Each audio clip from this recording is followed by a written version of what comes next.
हमारे लड़का चाहिए। जो आपके बच्चे को मारा है उसको कितना सजा चाहती हैं और क्या चाहती हैं बताइए मुझे। जे हमारे बाबू के कोयले वालों वही करा। देवरिया जिला की एक शर्मसार करने वाली घटना सामने आई है।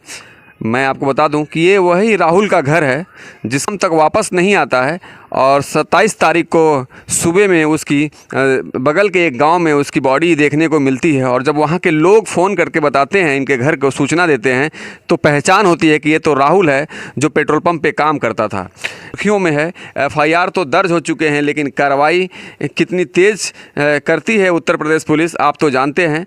तो ये एक दलित परिवार का घर है राहुल का, और राहुल जो है आज नहीं है इस दुनिया में। हम उससे बात करेंगे, उनके परिवार के लोगों से बात करेंगे कि क्या हुआ था उस दिन, और आपको सच बताने की कोशिश करेंगे। न्यूज़ इंडिया 85 पे मैं हूं निगम जी, और मैं देवरिया ज़िले में हूं इस समय, और लार थाने के अंतर्गत हूं।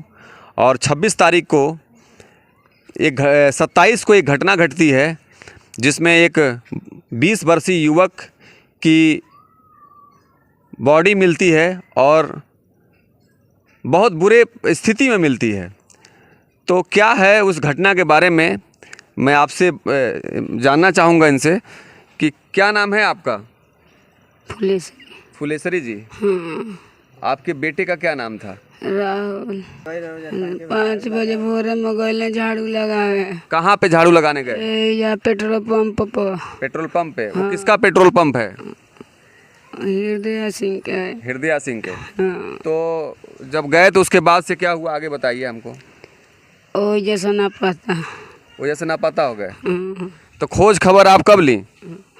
आवत रहनी लिया के जात रहो गाल से दुआरे पे नहा लो। हाँ। 10 दिन के अंदर में मरल रहा कहत रहा हम कमा के खाए ना दे तो के कालिए परसों हमारे बाबू के बाहर जाए के रहो हमारी। तो राहुल का यहाँ घर है, ठीक है। राहुल कहाँ काम करता था। पेट्रोल पंप पर। पेट्रोल पंप पे काम करता था। राहुल का कैसा व्यवहार था गांव में लोगों बहुत से? अच्छा। बहुत अच्छा। तो राहुल को की हत्या हो गई, राहुल को मार दिया गया। कहाँ वो जगह, कहाँ पे उसको फेंका गया वो था? जैसे भैंसई रोड है उसी जगह मार के फेंका गया था। हाँ। तो क्या लग रहा है आप लोगों को, क्या शक लग रहा है। सर हम लोग के शक तो यही लग रहा है कि जहाँ वो काम करता था वहीं के लोग के हाथ था इसमें। तो पुलिस अभी तक किसी को खोज खबर ली है। नहीं। नहीं। कैसे सूचना मिला आप लोगों को, वहाँ से किसी ने फोन किया। फोन आया था। ठीक है। फोन आया था हमारे गांव में। तो सभी लोग गए वहाँ जोहने के लिए, तो जोहते जोहते बॉडी वहाँ पर मिला। हाँ। तो किस अवस्था में था उसका बॉडी। बहुत बुरे तरीके से मारा गया था उसको। बहुत बुरे तरीके से मारा गया था। तो मैं आपको बता दूं कि राहुल जो है 22 वर्ष का लड़का था, और यहीं बगल में अपने गांव से ठीक 200-300 मीटर दूरी पे एक पेट्रोल पंप है, और उस पेट्रोल पंप पे वो काम करता था और कई सालों से काम करता था। तो कभी कभार वो लोग आते थे उस पेट्रोल पंप के मालिक और वहाँ के कर्मचारी और मैनेजर आते थे और उसको घर से लेके जाते थे। और ठीक उसी तरह राहुल वहाँ गया, और सुबह के टाइम 26 तारीख को सुबह के टाइम उस घर से जाता है, और शाम तक जब उसकी कोई सूचना नहीं मिलती है तो शाम को जो है घर वाले खोज खबर लेते हैं। और इनकी माँ है मेरे सामने बैठी हैं, बेसुध हैं, बात नहीं कर पा रही हैं। अभी 6 महीना पहले इनका बड़ा बेटा जो है यहीं से गायब हो गया है और उसकी सूचना नहीं मिली अभी तक। और उनसे जो छोटा राहुल था वही घर का जो है खर्च चलाता था, उसी पे कहीं से न कहीं से पूरे घर की जिम्मेदारी थी। और छोटा भाई है इस समय जो घर में है, और एक छोटा भाई और एक और छोटा भाई है, 2 छोटे भाई हैं। तो मैं आपको बता दूं कि माताजी बात नहीं कर पा रही हैं, बता नहीं पा रही हैं, लेकिन इन्होंने साफ साफ कहा है कि राहुल 26 तारीख को पेट्रोल पंप पे गया और शाम तक जब नहीं आया तो हम लोगों ने खोज खबर लिया, लेकिन 27 तारीख को सुबह में इसी के बगल गांव भैंसही में उसको सुबह में देखा गया, एक रोड के किनारे एक गड्ढे में। तो वहाँ के लोगों ने जो है फ़ोन किया और इनको व्हाट्सअप किया बस फ़ोटो के खींच के, तब पहचान हुई। और जब यहाँ के लोग वहाँ पहुँचे हैं तो पहचान कन्फर्म हुआ कि ये राहुल है है जो पेट्रोल पंप पे काम करता था। लेकिन सवाल ये है कि क्या राहुल की हत्या अगर हुई है, राहुल को अगर किसी ने मारा है तो कौन मारा है, और उसके लिए पुलिस कितनी जिम्मेदार है, और उसके लिए कानून प्रक्रिया कितने तरीके से जांच कर रही है, और ये जांच का विषय है। और जो फॉरेंसिक जांचें हैं वो कितने तरीके से उसको कवर कर रही है। तो ये सवाल जेन्युइन है कि अगर राहुल की हत्या हुई है तो कैसे हुई है, जांच का विषय है। लेकिन इस पे जो है बिल्कुल एक तरह से बता दें कि उत्तर प्रदेश की पुलिस जो है एकदम नाकाम है। उस ना जगह को सील किया गया है, ना फॉरेंसिक टीम आई है, उसकी वहाँ से बॉडी उठा के आपको पोस्टमार्टम के लिए देवरिया भेज दिया गया, और देवरिया के बाद से जो उसका दाह संस्कार कर दिया गया।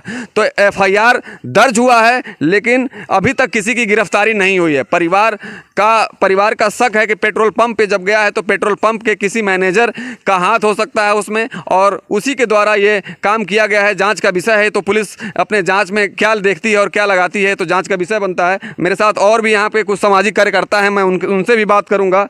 क्या नाम है सर आपका? मेरा नाम है सुरेंद्र प्रसाद बौद्ध। सुरेंद्र प्रसाद जी, बौद्ध जी, राहुल एक लड़का था यहाँ पे 22 साल का, उसकी हत्या हुई है जी। तो कौन जिम्मेदार है? इस तरह की हत्याएं उत्तर प्रदेश में हो रही हैं। देखिए, जो उत्तर प्रदेश में जो घटनाएं हो रही है, एक मजदूर के साथ जो घटनाएं हो रही है तो कोई पूछने वाला नहीं है। लेकिन एक बड़े लोगों के साथ अगर जो घटना हो जा रही है तो उसके साथ फॉरेंसिक टीम लग जाती है, तमाम व्यवस्थाएं लग जाती है। लेकिन यहाँ गरीबों के लिए कोई व्यवस्था नहीं है। उत्तर प्रदेश में बड़ी बड़ी मीडिया भी आ जाती है, तमाम लोग आ जाते हैं, लेकिन गरीब के मृत्यु पर कोई पूछने वाला नहीं है। मैं राष्ट्रीय महिला भीम आर्मी का संस्थापक हूँ। मैं अपने संस्था के तरफ से चाहूँगा कि इस पर न्याय मिले। अगर न्याय नहीं मिलता है तो मैं धरना प्रदर्शन कराऊँगा, और जब तक इनको न्याय नहीं मिलेगा मेरा धरना प्रदर्शन जारी रहेगा। तो क्या मांगे हैं आप? मांगे ये है कि अगर ये 20 बरस का लड़का है और यही कमाने खाने वाला था, यही अपने परिवार को जिलाने वाला था, इसको कम से कम 50 लाख का मुआवजा सरकार दे जी। कम से कम 50 लाख का मुआवजा। तो भटकर लार थाना तो बहुत मशक्कत करने के बाद FIR दर्ज करी है, ठीक है। तो थाने की पुलिस और यहाँ की कानून व्यवस्था कितनी सही काम कर रही है, इस पर क्या कहेंगे आप? सही काम कहाँ कर रही? सही काम अगर की होती तो आज ये लापरवाही नहीं होती, ये व्यवस्था नहीं होती। ये सुनने में आया है कि पेट्रोल पंप का कोई मैनेजर है, इसके पहले भी 1 हफ्ता पहले इस लड़के को मारा था, लेकिन आज तक पुलिस को संज्ञान में नहीं ली। इसका मतलब पुलिस लापरवाही कर रही है, पुलिस की मिली भगत है। दोस्तों, पेट्रोल पंप पे हमेशा जो है CCTV कैमरे लगे रहते हैं, और ये जांच का विषय है कि CCTV फुटेज को निकाला जाए, और हर तरफ, चारों तरफ के CCTV कैमरे जो लगे हैं शहर के अंदर, उस चीज़ को भी खंगाला जाए, कहीं से ना कहीं से सुराग मिलेगा। मैं फिर एक बार बात करूँगा। क्या चाहती हैं आप? एक बार उनकी माता जी से क्या चाहती हैं आप, बताइए।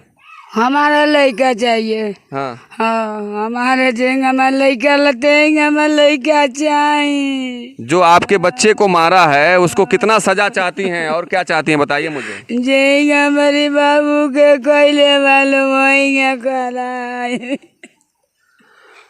न्याय कितना उत्तर प्रदेश सरकार देगी इस परिवार को? यह दलित परिवार है, और दलित परिवार के साथ बिल्कुल जातीय हो रही है उत्तर प्रदेश की शासन व्यवस्था में।